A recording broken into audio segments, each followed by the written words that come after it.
Who's ready for the doctor's court? Judge Travis presiding. Court is in session, starting with this case. What do y'all think of this one?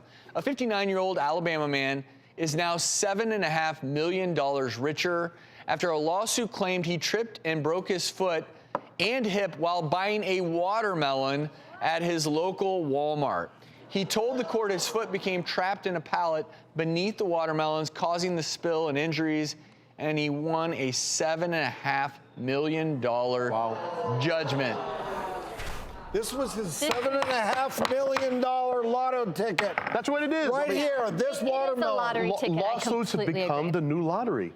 Yeah. Right? I mean, I want to drop it now. Maybe I'll own the whole studio. You never know, right? But my point is, seems like a high judgment. I guess these were being stored on one of those moving pallets. On a pallet, exactly. Which you've all seen. He caught his foot under the pallet. Now, any Who does one of that? us, if we stubbed our toe or caught our foot in the pallet, would we have even said, oh, it's sore, it'll go away? but did the watermelons fall on his foot after he got it stuck in the pallet? Apparently he broke his foot in some context, and his lawyer alleged that he used to play basketball 3 times a week.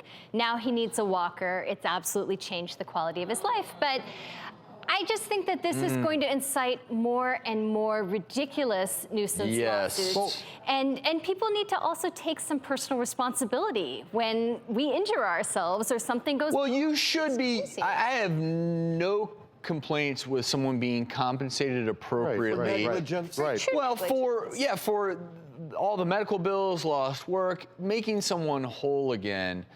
But you're talking about a scenario here where if every time someone slips and falls, we're given a $7.5 million judgment, we're not going to be able to afford groceries. Listen, some of my best friends are lawyers, but there's something also wrong with the judicial system when a lawyer works on a certain percentage of commission.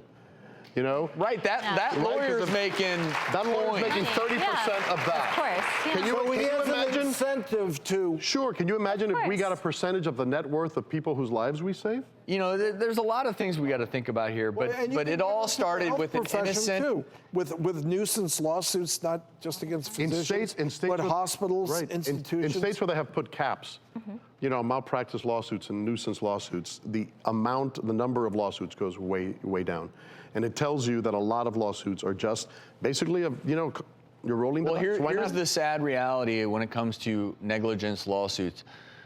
Oftentimes, the people who deserve it the most don't get what they deserve. And I think that's the big takeaway for me here, which is if you're injured and there's negligence, you deserve to be taken care of. And sadly, what happens is there's a few of these glaring lawsuits that make the headlines. Meanwhile, other people out there who do hurt themselves, a lot of times they in obscurity struggle, don't get the help they need.